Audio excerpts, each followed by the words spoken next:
Jose Julian Marti y Perez was born January 28, 1853 in Havana, Cuba from a Creole family. He is a poet, an essayist, patriot, and martyr. Dr. Jose P. Rizal, mixture of Indio, Chinese, Spanish, born on June 19, 1861 in Calamba, Philippines, martyr, patriot, poet, novelist, physician, mason. He was all of these and more.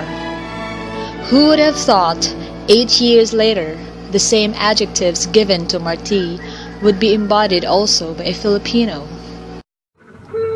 So who's Jose Marti Nana? In what ways are they similar to Rizal? Apparently, both belonged to a colony of Spain, consequently shared similar experiences of colonial injustice as well as struggles for national independence. Hence, both criticized the Spanish colonial project later on, the threatening emergence of modern U.S. expansionism. Through different literary forms, Marti and Rizal shared ideas of anti-imperialism directed toward both Spain and United States. As a result of their efforts to advocate freedom, the two revolutionaries fell into the hands of the Spaniards only within 19 months of each other.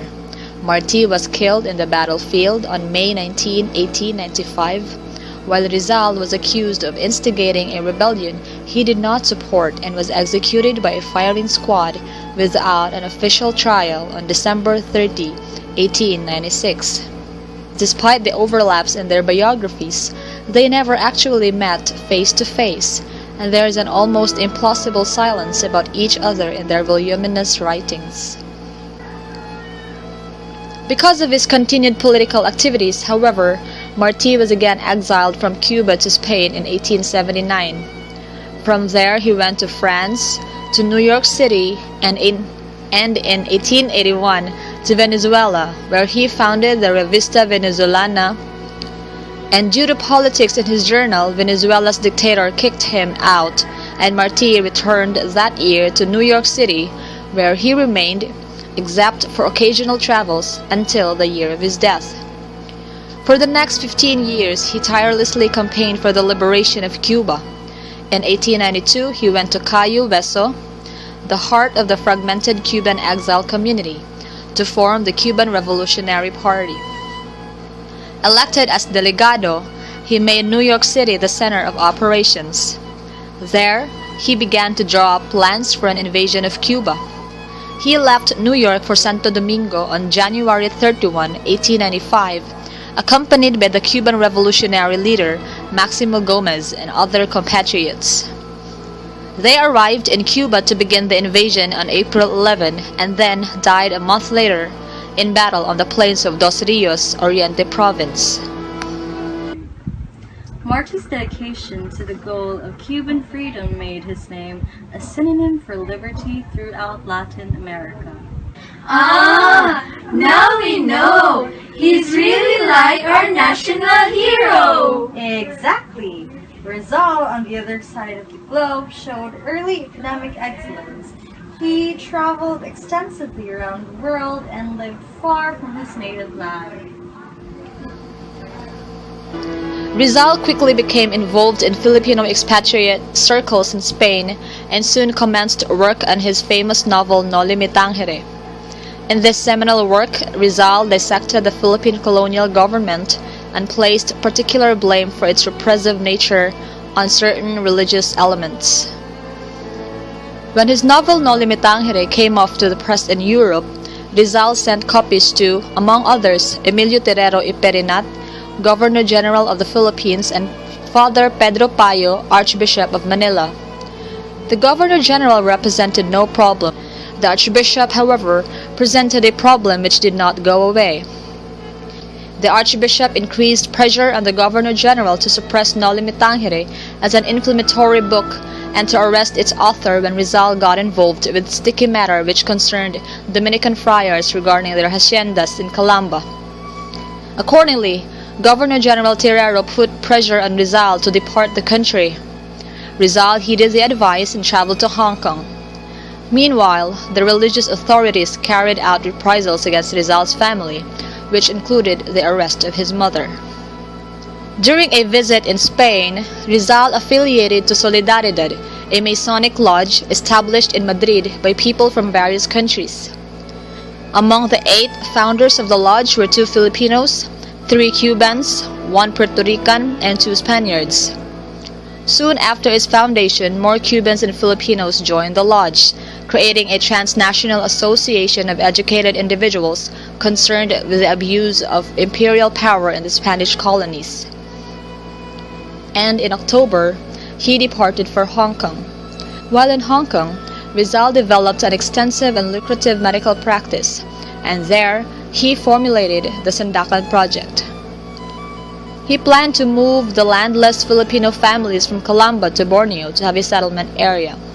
In his letter to Blumentritt, he says, "If it is impossible for me to give my country liberty, I should like to give it at least to these noble countrymen of mine in other lands." A Filipino colony in a foreign land was the only remedy, he thought, to solve the problems of his friends and relatives in Calamba, Laguna, who, because of their link with Rizal, were now the subject of both government and church oppression. In another letter to Antonio Luna, he said that Borneo, where he had planned to settle, could be their Cayo Hueso, which was then the haven of Cuban revolutionaries. However, the Spanish government refused to allow the evicted Calamba people to immigrate to Sandakan. Spanish Governor-General Eulogio Despujol said that he saw the Filipino migration to Sabah as unpatriotic and reasoned that they should stay in the Philippines because the country lacked laborers and there were many vacant lands needing cultivation. Also, the person Rizal was dealing with, William Pryor, could not speak for the British North Borneo Company. When Jose Marti and his compatriots launched the Cuban Revolution in 1895, Dr. Rizal offered his services to the Governor-General as a volunteer physician. Governor-General Blanco seized the opportunity to send Rizal out of the country and hopefully save his life. In fact, Blanco wrote to cabinet ministers in Spain requesting the Spanish government to pardon Rizal. When Rizal departed for Spain, he was unaware of the doom which awaited him.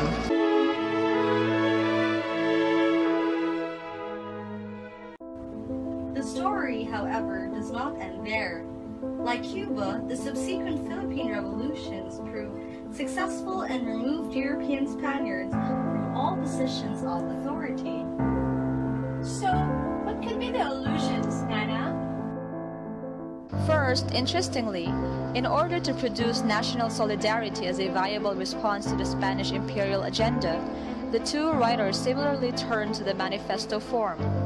Marti intended the manifesto for his plans of revolution in Cuba, while Rizal would use the manifesto to conceptualize his Sandakan project.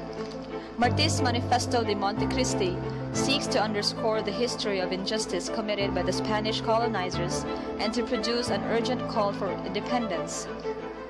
He explains what is necessary to embark on a new struggle of resistance in the present and how a free republic should be built in the future.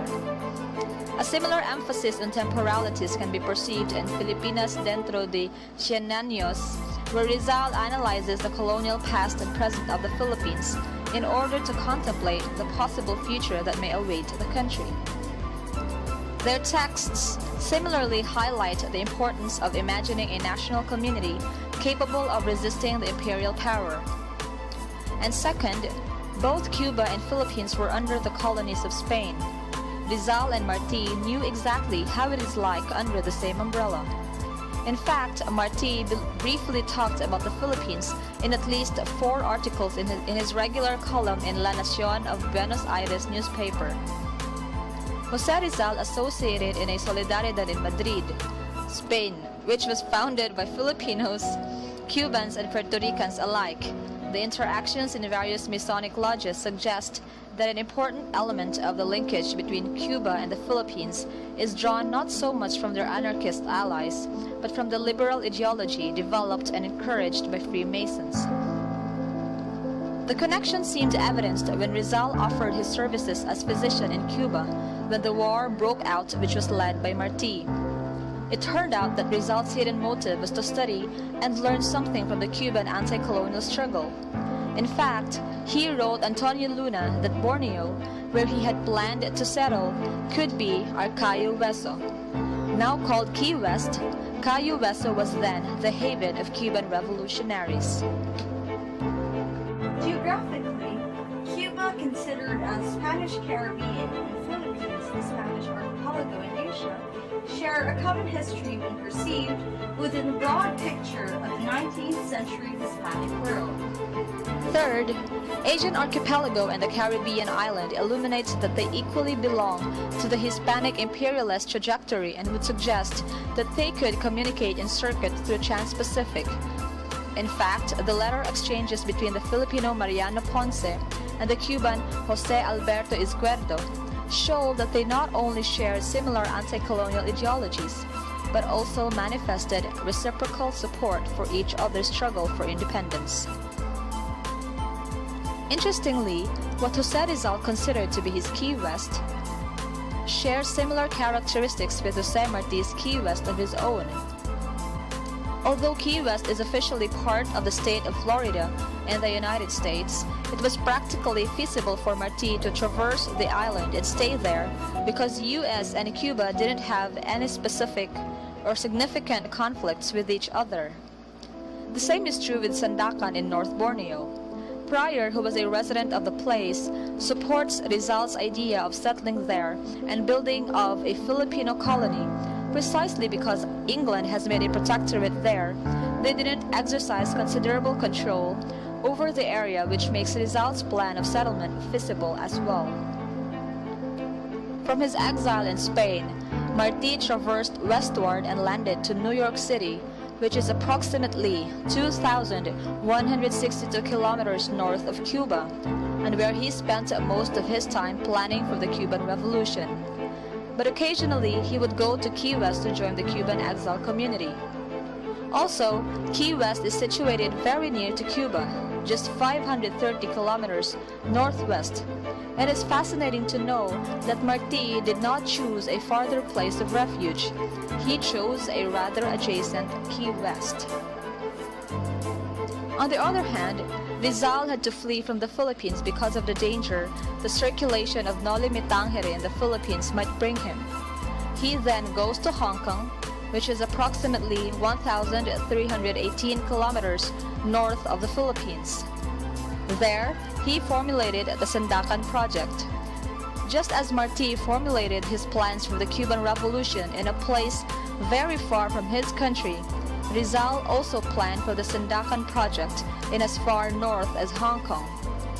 Similarly, Rizal chose a rather immediate place of refuge in Sandakan, which is approximately 879 kilometers southwest.